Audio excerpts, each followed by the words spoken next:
Assalamualaikum warahmatullahi wabarakatuh. Apa kabar Bapak Ibu semuanya? Mudah-mudahan dalam keadaan sehat-sehat selalu dimanapun Bapak Ibu berada. Dan tak lupa pula kita selalu mendoakan buat Pak Haji Dusanto beserta keluarga dan juga kru-kru RDAY agar senantiasa dalam keadaan sehat-sehat selalu. Baiklah Bapak Ibu, marilah kita sama-sama menyaksikan video pencarian Pak Haji Dusanto lewat video ini.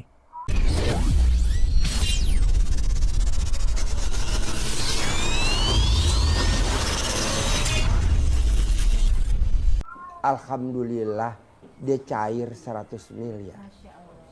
Dan dia langsung privat khusus sama saya berdua, kita makan di rumah makan Rembulan, Pondok Indah Mall. Rembulan, Pondok Indah Mall, Rembulan. Di Pondok Indah Mall, Rembulan. Dekat Union. Nah mau saya, ibu sama bapak diulangin lagi. Pasti cair, pasti MOU, pasti tanda tangan, pasti pencairan, pasti pencairan, pasti MOU terus. Kalau MOU-nya udah Pak Haji? Udah Dengan notaris udah. Oh iya, tinggal cairnya berarti. Ya, pasti pencairan.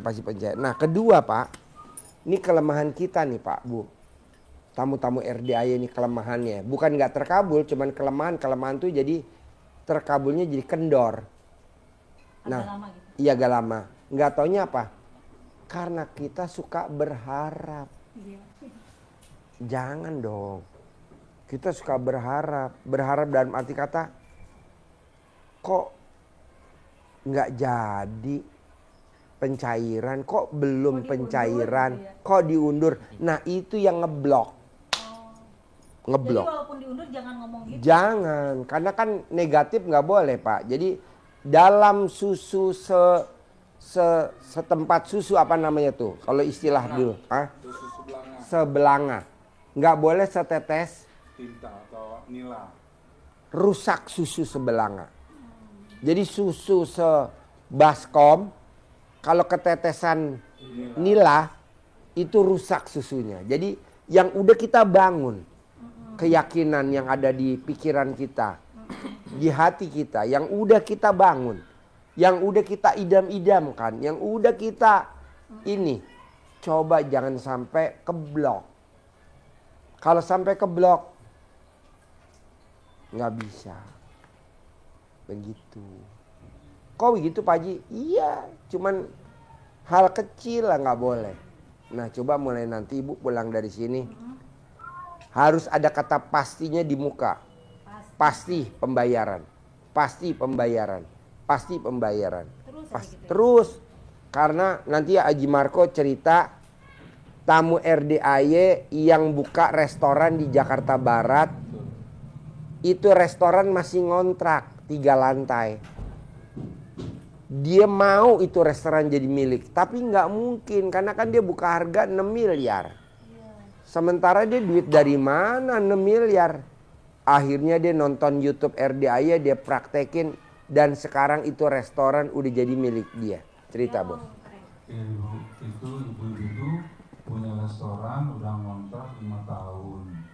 Terus restoran cukup maju. Itu ada 3 lantai. Jadi sang pemiliknya itu ternyata menjual 6 miliar aja. Terus dia pengen banget memiliki toko itu restoran itu, tempat itu, karena dia emang udah bagus, udah maju dan dia udah banyak langganannya. Tapi uangnya 6 juta, 6 miliar itu nggak punya.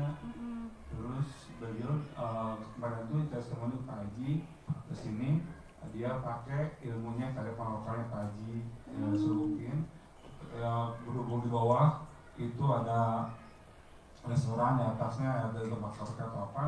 Lantai 3 itu untuk mandi karyawan atau tempat karyawan. Jadi beliau mandi, sambil mandi itu dicerahin gitu, pasti dengan berdaul semua pelayan maaf penyayang dan usia anak jatuhan dan pimpinan dari Bapak Isu atau Bisu. Toko koin jadi pasti bina pendidikan jadi milik saya. Itu 9 kali. Dan alhamdulillah itu yang punya kontrak toko itu turun nawar ke dia dan harganya turun menjadi 2,6 Enam. Pak. Jauh 2,6, banget. iya. Masya Dan itu Allah. bisa dicicil. Ya Allah. Itu jadi biar datang ke sini selesai semua nih kita. Jadi saya tanya, kenapa kok bisa jadi milik?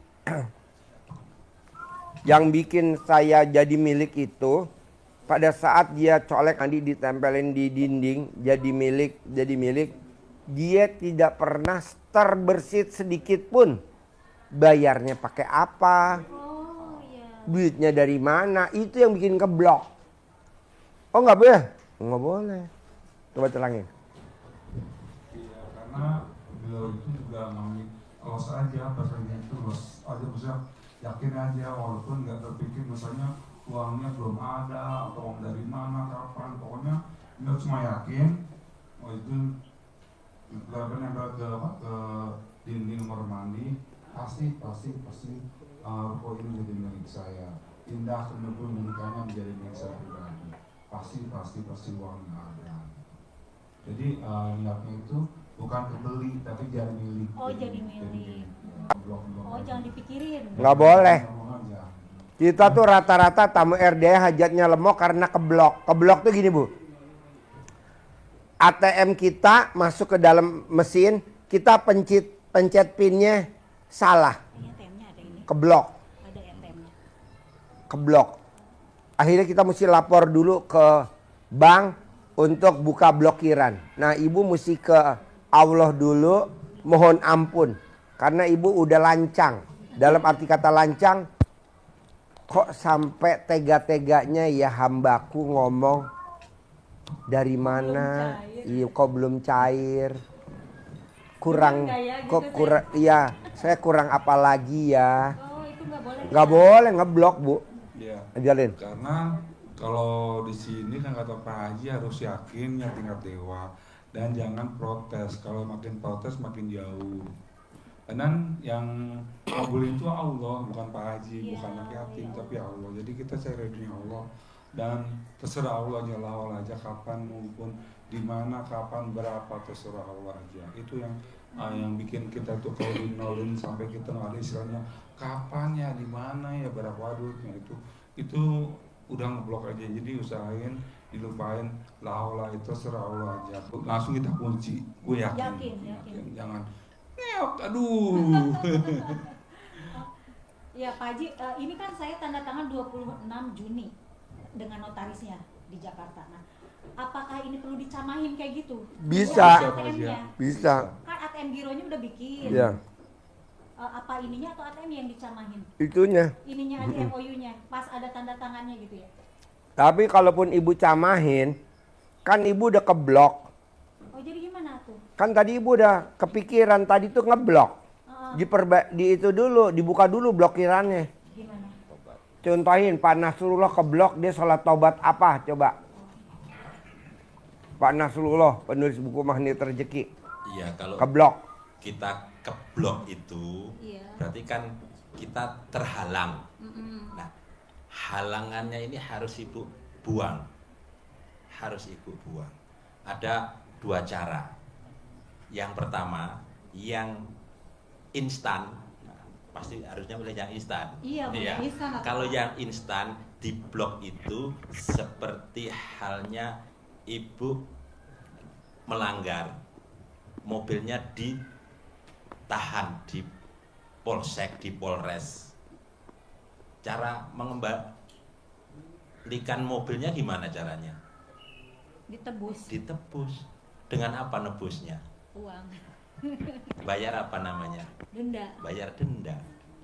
Nah, itu bayar kesalahan kita salah satunya dengan membayar kifarah, bayar denda. Kalau kita melanggar ibadah haji, umroh namanya bayar dam.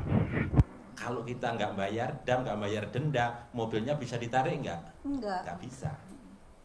Jadi harus bayar dam. Itu yang pertama. Yang kedua, kalau pas Nasrullah, satu kesalahan harus dengan sholat tobat. Nah, ini seperti halnya kita contoh mobil tadi, bisa kita lakukan, tapi kita harus punya referensi, harus dekat sama Kapolresnya. Iya. Berarti kita harus dekat sama Allah. Allah. Sehingga kita, Allah, saya sudah melanggar ini, maka saya harus tebus dengan sholat taubat, dengan baca Quran, dengan ibadah-ibadah yang lain. Jadi itu pilihannya di situ. Nanti Kapolresnya yang ngambil. Kapolresnya yang Ngambil. Ibu nggak bayar ke Kapolres karena kan ibu di dekat sama Kapolres. Iya. Kapolresnya nanti dekat ke bagian itu yang bagian nilang. tilang. Iya. Mana? Itu STNK plat nomor sekian-sekian diminta sama Kapolres kasih ke ibu. Mobil bisa keluar. Amin amin ya Allah. Tapi kalau ibu nggak kenal Kapolres, nggak dekat, ibu harus denda. Bayar denda. Sidang. Lanjut. Ya. Jadi itu harus dibangun dengan keyakinan yang Tinggi. tingkat Ya. tinggi, keyakinan tingkat dewa. Pak Haji sering menyampaikan pasti dan harus berbuatnya apa? Berbuatnya dengan mendekat tadi dengan Allah, itu pokoknya berbuat. Nah, kalau di bahasa Al-Quran, bahasa agama, itu kan ibu baca Quran sering itu selalu ketemu amanu wa amilus sholihat. Banyak ya? Iya. Orang sukses, orang takwa, orang berhasil itu pasti ada hubungannya dengan amanu wa amilus sholihat. Iman dan amal soleh. Diterjemahkan Pak Haji yang simple biar kita bisa mencerna, meyakini itu ya harus yakin, pasti. Itu kan iman. Amanu kan yakin, iman, pasti. Dan amilus sholihat, beramal soleh. Apapun yang ibu lakukan, kerjakan, baik itu ibu membayar denda, dampun, kalau tidak didasari dengan keyakinan yang tinggi, itu nanti akan mengeluh ibu ujung-ujungnya. Pak Haji, saya sudah bayar sudah bayar denda, ini kok belum Pak Haji ya? Kok belum kebuka ya? Karena masih bloknya sangat kuat di dalam blok itu kan ini kan ada di diri kita. Kita melanggar, itu kan kita sendiri sebetulnya melanggar kena tilang itu. Iya. Kalau kita menjaga, kenapa polisi harus ngasih tilang, harus bayar denda supaya kita jerah. Tapi kalau kita masih saja istilah Pak Haji bocor halus terus, ngeblok terus, ya ini mental terus. Keblokir, akhirnya ganti kartu. Keblokir 3 kali sudah Ganti kartu. Jadi ceritanya sudah berbeda lagi. Gitu. Jadi pondasi utamanya yakin. Yakin ya. Bersihkan diri kita, hati kita. Terima kasih buat Bapak Ibu yang sudah menyaksikan video pencerahan Pak Haji Rudianto. Mudah-mudahan ilmunya bermanfaat dan saya akhiri. Wassalamualaikum warahmatullahi wabarakatuh.